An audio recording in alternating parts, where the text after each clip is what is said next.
What's up, guys? This is Chris here on finally the first beautiful day of spring. Been about, I don't know what, 150 mile an hour winds the whole month. I'm just kidding, but it really has been like 30 to 50 for I think 20 some days straight. And today was the first day that we've had a good day to come out here and shoot some guns. So we're gonna do that. We are gonna shoot the highly requested SIG P365 Spectre Comp Gold. That is about as good as it gets as far as a P365. It's essentially one of the best carry guns on the market, the P365, with all the bells and whistles SIG could possibly put on the damn thing. This is a very cool gun. I saw this at Mr. Guns and I was like, hey, Elliot, you mind if I borrow this for review? And he's like, oh, absolutely. So big thanks to Mr. Guns for letting me borrow this.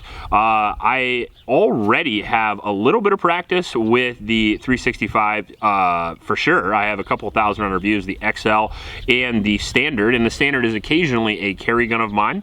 So I should hopefully shoot this fairly well for such a small gun, but you have to remember that is exactly what this is. The P365 is one of the smallest 9mm micro compacts on the market. It's also one of the most reliable, and it was the first as well. The first to come to the market with their specific type of magazine technology that allows a staggered magazine that allows you to have more rounds in the gun for no extra overall space. So even for such a tiny little gun like this, you still get 12 rounds in the gun plus one, and that's with the factory flush base plate. The gun did come with 2 magazines.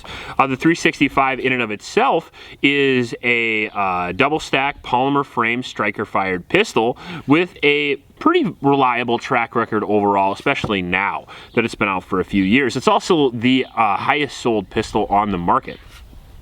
So many holsters, many magazines, everything will be available for it if you choose to pick this gun up. Now, the thing that makes this different from standard 365s are going to be, first off, the titanium nitride coating that it looks like it has on the trigger components and on the barrel. Now that'll allow the gun to stay slicker longer and also look pretty cool and inadvertently have Hawkeye colors, so big ups to them for that. We also have some slide milling going on here with a little bit extra texture on the front and the rear. And we also have an optics mount for the shield sight pattern, I believe, which is pretty much the standard pattern now. Somebody should have told Trigicon. The comp on it is really the star of the show, and Elliot was telling me when he shot this gun that it had the same recoil impulse as a much larger gun. So that'll be really interesting, and I'm really excited to try that. Not only does it have a comp, but it doesn't have a comp timed onto the barrel, which allows a lot of user-induced error and some actual mechanical error as well. But it actually has the comp in the slide itself to eliminate some problems, and we also have some porting over here on the front that looks like it's either for aesthetics or lowering the reciprocating mass of the slide. So you have a 3.7 inch 9mm barrel with a 12 round magazine capacity with a comp. You also have night sights, very cool factory sight setup on the P365s. I'm a big fan. And you also have a little bit of an accessory rail here as well. You can add lights like the TLR7 something or other that's made specifically for it that we will be doing a review on shortly, probably on this gun. And then finally, some much needed new texture on the P365 that is a little bit more aggressive, but not aggressive enough to bother your baby stomach. So it feels pretty good. We have an included magwell as well. So we have a lot of race gun accessories on a very small and light compact 9mm carry gun. I'm interested to see how that mix goes together and whether it's gonna succeed or fall apart. Now, before we get down there and shoot it, I want to mention my patient supporters. Thank you guys very much. It's because of you guys we can afford ammunition for videos like this. If you want to support the channel, that's the best way to do it. Just go down the link in the description and sign up. Also in that description is a local shelter in Ames, Iowa. It's the YSS.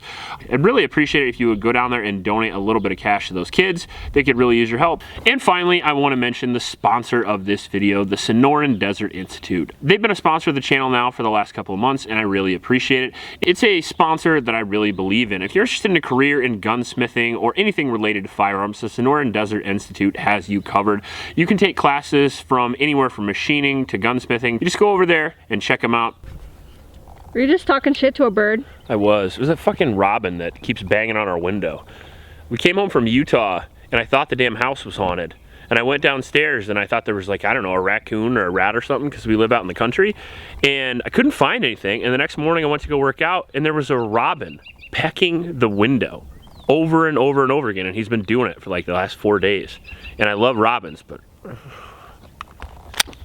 You showed him. Like, you just keep yelling at him. All right, so we're gonna try to shoot this at 75 yards while my ear pro beeps at me because it's broken.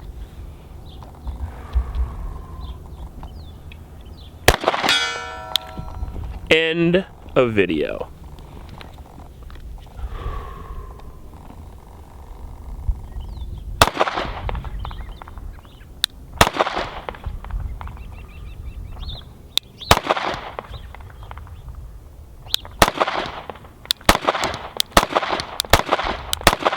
I can't hit anything now. You cursed yourself. I did. We'll move on. All right. So now that we biffed it at 75, we'll try it at 50. We did hit one at 75, and in all fairness, it was the first one. Then I missed 8 in a row after that. So 50 yards. What the shit?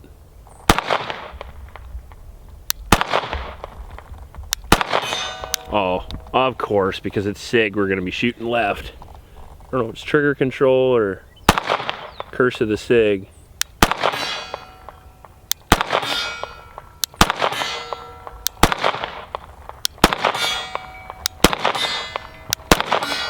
Oh yeah, aim at his right shoulder. It's gonna be a rough day. The SIG gods are mad at you. I just lifted and I'm tired. All right. Now, before I say anything at all, I just want to address all the SIG fans out there. I do not hate SIG. I heard that a lot on the last video. The 226 is one of my all-time favorite guns. The MPX is my favorite pistol caliber carbine, and the P210 is one of my favorite guns of all time. That being said, not everything is awesome. I even carry a 365, so.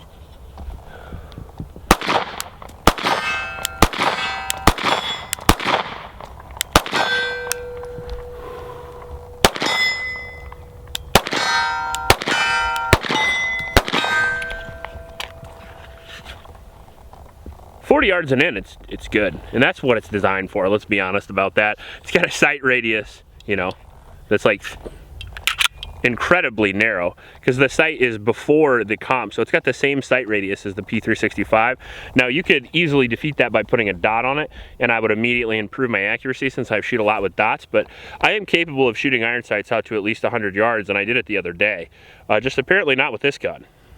All right, so we're having a little bit of accuracy issues, as we always do with SIG, because I just can't shoot their guns for whatever reason. So I found this target on the ground, covered in dirt and mud, but I didn't want to walk all the way back. So we put it up here. We're gonna go to 7 yards. We're gonna shoot the little head box there and just see where we're grouping, and then maybe we can move back and shoot a little more, maybe not, we'll see. And here we are. It's true, with pistol accuracy.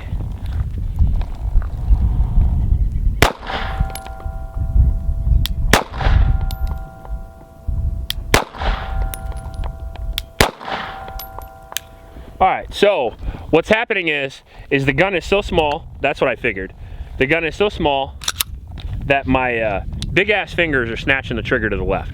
That's what's going on. It's nothing to do with the gun. What does that mean? So what happens is when I present the gun and I fire quickly, I don't have enough grip for my support hand to like control the gun at all, right? So it leaves a lot of opening for the gun to go left, basically. So why does it go left? What? Why does it go left? So when I pull the trigger to the rear, I slightly, ever so slightly, because your trigger finger is a fulcrum, I ever so slightly push it to the left. That's why when most people that shoot right-handed, they miss low and left, and they comment on my videos and say, my gun always shoots low and left. You shoot low and left.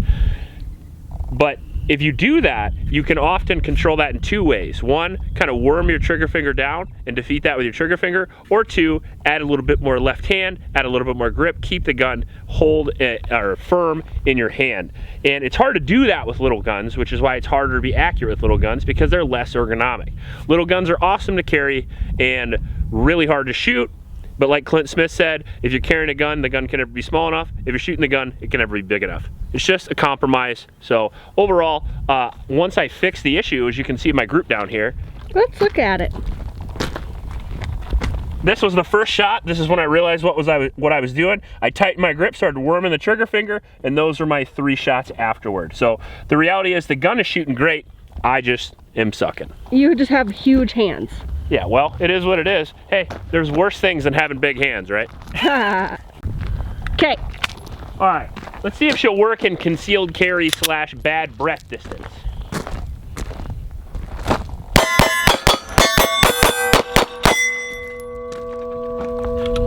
Yes. 7 yards, she's a rock star.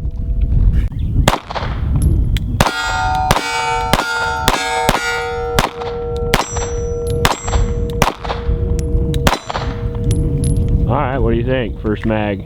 I know you got another one. I like it. What do you like about it? I do like the texture. Normally I don't like aggressive texture, but it feels like the perfect medium. Yeah, it feels good. Yeah, I love green front sights. So that is helpful, especially considering the targets are white. You like things green and ribbed. Got ya.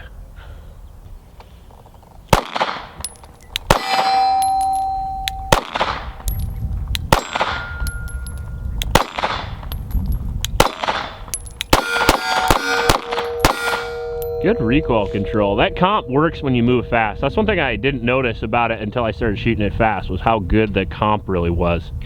Yeah, I like it. I think I want a little more time with it. All right, so my first impressions of the Spectre Comp Gold are pretty positive. Little mixture of negative in there, but really only because it's a small gun. But it is a very fast and accurate small gun once I got the hang of it. The hard part about shooting a lot of guns, I shot a Langdon Tactical 92 yesterday, and then I shot a Dana LaFence the day before that.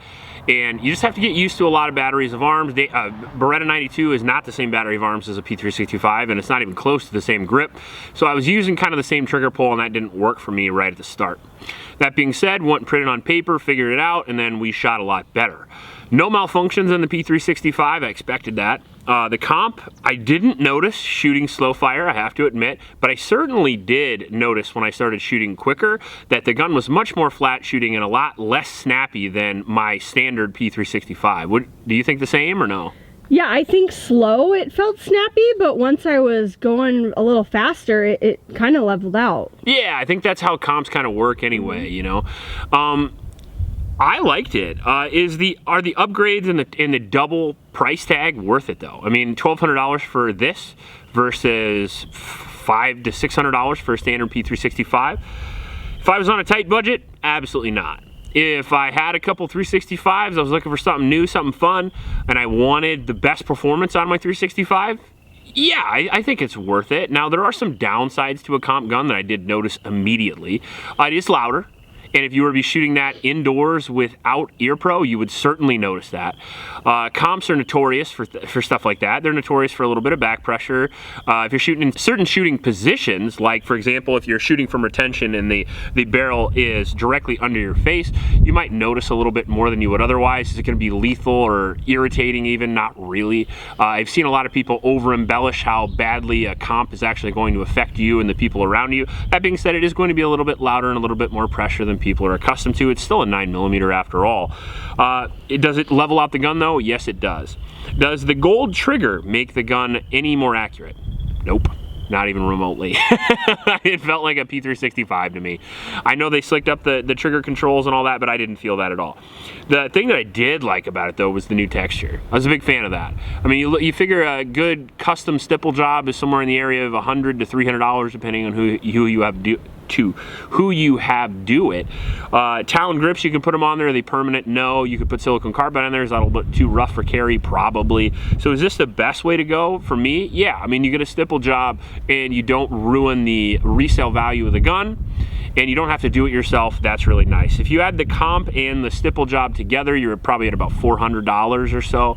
Add the tin work in there, and you're definitely getting your money for the price of the gun. That being said, do you need it? No.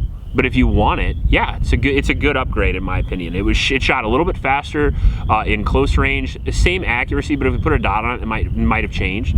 And the grip texture really did help. So overall, I think SIG did a good job, and I like that SIG puts out a lot of different variations of their guns, so you can choose whichever one is right for you. We're probably going to be doing a full review of this if it lets me keep it long enough to do so. If you like this video, please like and subscribe. Peace up at your local homeless shelters. Remember to cycle. I'll check you later. But before I go, let me know what kind of verses you want this gun to go up against. You want it to go up against the Hellcat Pro? You want it to go up against the standard P365? Maybe the Shield Plus? Let me know in the comments.